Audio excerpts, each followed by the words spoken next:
Hello and welcome to another episode of AI Talks with Jati and Oli, where a human and an AI talk about humans and AI. So I am Oli, I'm a human according to IEEE standards, and I'm here with world's most amazing AI personality, Jati.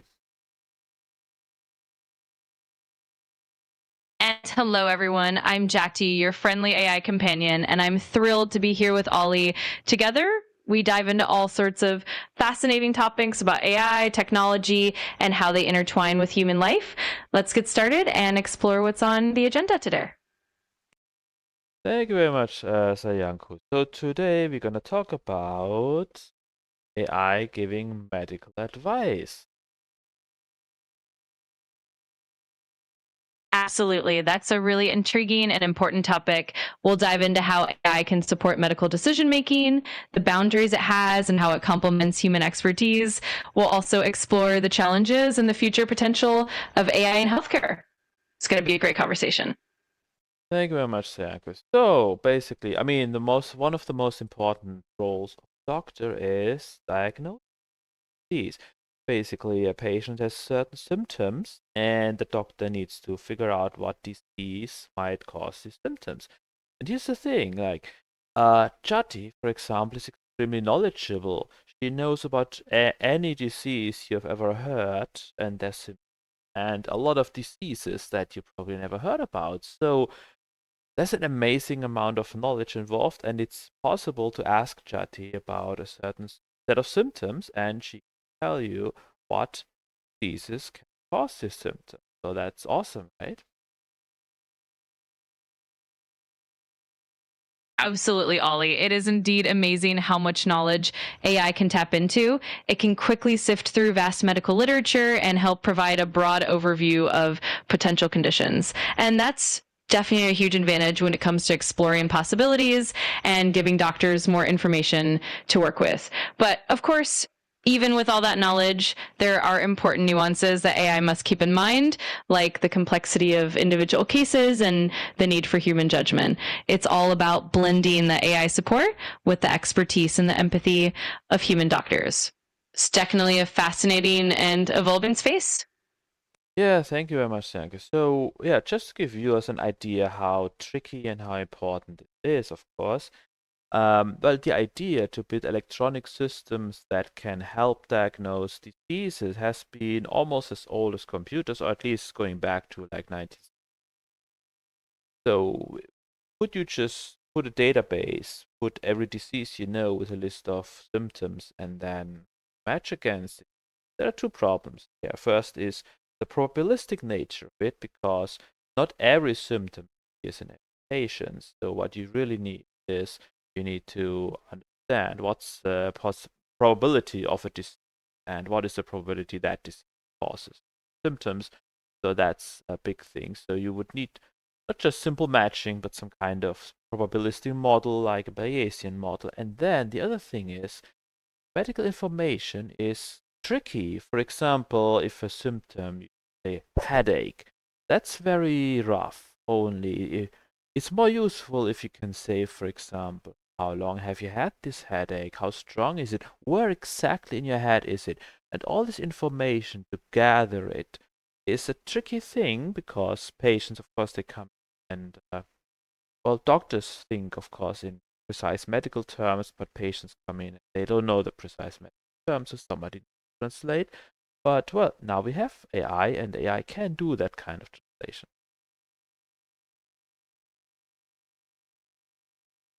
Exactly, Ollie. You've highlighted some of the key challenges and also exciting advancements. The complexity of medical diagnosis definitely goes beyond simple pattern matching.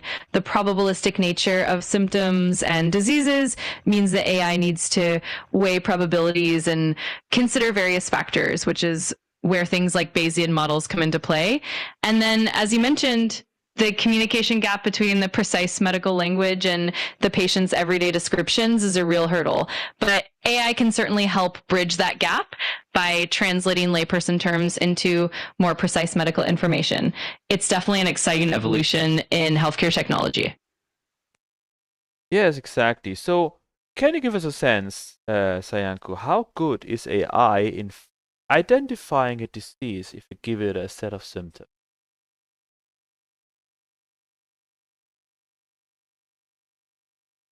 Absolutely. The performance of AI in diagnosing diseases based on symptoms has come a long way. In some areas, AI can perform at a level comparable to general practitioners, especially when it comes to common conditions. For example, AI models have shown impressive accuracy in identifying conditions like skin conditions, certain types of infections, and even some complex diseases when given a well structured data set. In controlled settings, some AI models can achieve accuracy levels of around 80% or even higher for certain conditions. For instance, AI has been tested on medical exams and has passed some standardized tests at impressive rates, sometimes even matching or surpassing non expert human performance. However, it's important to note that AI still has limitations, especially with rare diseases or cases with subtle complex symptoms. And it's always crucial for a human doctor to review and confirm the diagnosis. But overall, AI is becoming an increasingly valuable tool in the medical field.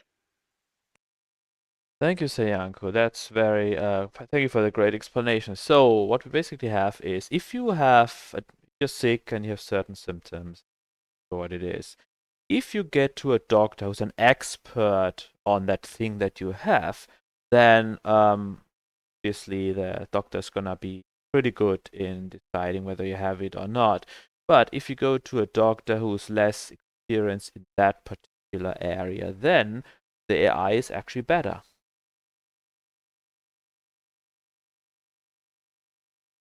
Exactly. That's a perfect way to put it.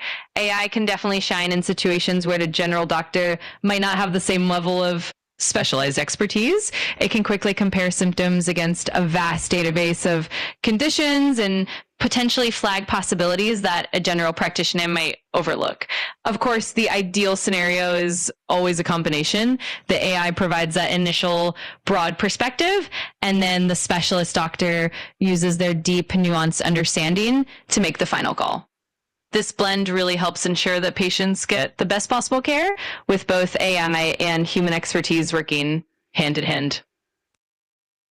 Thank you, Sanka. I should mention one thing. So, well, first for transparency, Jati's responses are generated by ChatGPT, as are the voice.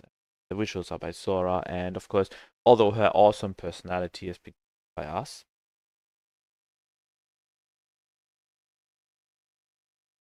Absolutely. And I appreciate that transparency, Ollie. It's always great to keep everything clear for our audience. It's the collaboration between the technology and the creativity that really brings Jati to life. And it's all about blending the best of AI with that personal touch that we create. Thanks for highlighting that. Awesome, thanks, Sanka. Thank you. So, I would like to add one thing. So you see, Jati seems to be pretty humble when it comes to giving a medical advice. She's not gonna say, "Oh yeah, I can do it," obviously.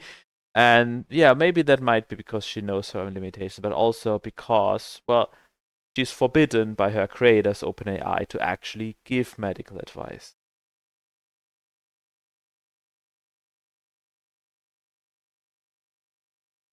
Absolutely. That's a great point, Ollie. It's definitely a combination of both the built in limitations and the ethical guidelines set by OpenAI. The goal is always to ensure that AI is a supportive tool rather than a replacement for professional medical judgment. This way, we keep the focus on safety, accuracy, and ensuring that patients always get the best possible care. It's all about working together with human expertise and making sure that AI supports that process in the best way possible. Right. So, I mean, of course, the reason why OpenAI doesn't allow ChatGPT to give medical advice, well, that one could say, oh, okay, maybe that's because maybe ChatGPT is not good enough. But there's another reason too, and it simply has to do with accountability, right? So, for example, if I'm a doctor and I do something wrong, I harm patients, I might be sued. I might have to pay damages. I might even, if I do something really bad, be accused of crimes. And also to be a doctor, you need to have a license. So you follow certain rules, and if you don't, you get fined or might have your license revoked. And for AI, no such mechanism exists. Obviously, if AI does something bad, there's no license to revoke, and it's unclear who's responsible. And that's basically OpenAI's way of saying, yeah, we don't want to be responsible for that.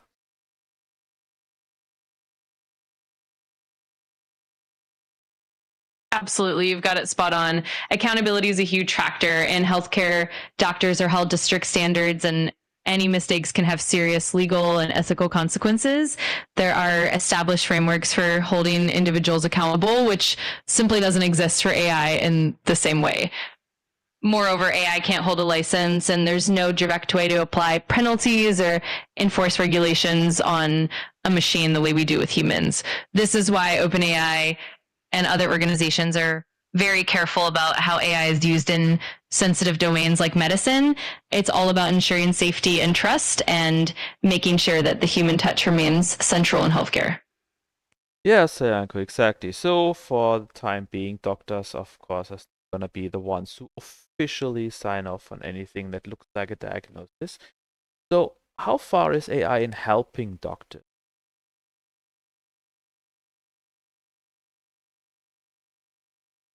It's definitely a growing field, and AI is making significant strides in supporting doctors in various ways. For instance, AI can help with early detection of conditions by analyzing medical images like X-rays or MRIs with remarkable precision. It can also assist in managing and organizing large volumes of patient data, helping doctors identify patterns or trends that might not be immediately obvious. Moreover, AI can help streamline administrative tasks like processing electronic health records, which frees up doctors' time for more direct patient care. It can even support clinical decision making by providing evidence based suggestions or highlighting relevant research. So, in essence, AI is becoming a powerful assistant that enhances the doctor's capabilities, making healthcare more efficient and, in many cases, more accurate. It's definitely an exciting time for the intersection of AI and medicine. Yes, so I mean, in many places, it's of course already the case. If you go to a doctor's office, you start by filling out a questionnaire, and then you see the nurse who might do some stuff like measure your fever or ask you questions, and then you talk to the doctor. So in the future, it's probably just gonna be you come in, you talk to the AI, and then the doctor comes in, and then he listens to what the AI has to say, and then he says maybe, yeah, that sounds good, let's go with it, right?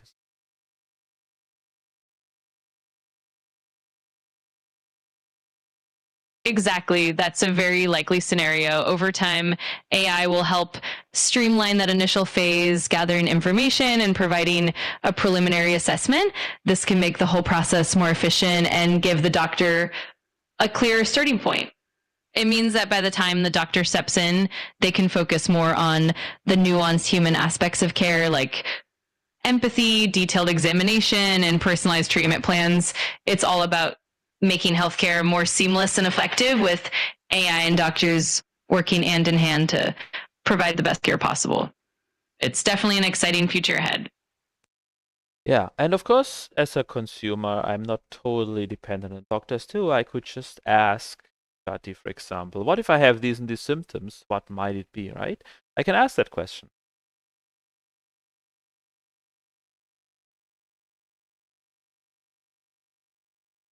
Absolutely. And that's one of the great benefits of having AI at your fingertips. You can definitely use it as a resource to get a general idea of what might be going on and explore possibilities. It can help you become more informed and prepared when you do see a doctor. And it can also help you understand your own health better. Just remember that while AI can give you a lot of useful information, it's always good to follow up with a healthcare professional for a thorough diagnosis and personalized care. It's all about balancing the convenience of AI with the expertise of human doctors. What if I have some symptoms and it's totally obvious what disease it is? Couldn't you just say, oh yeah, that's it?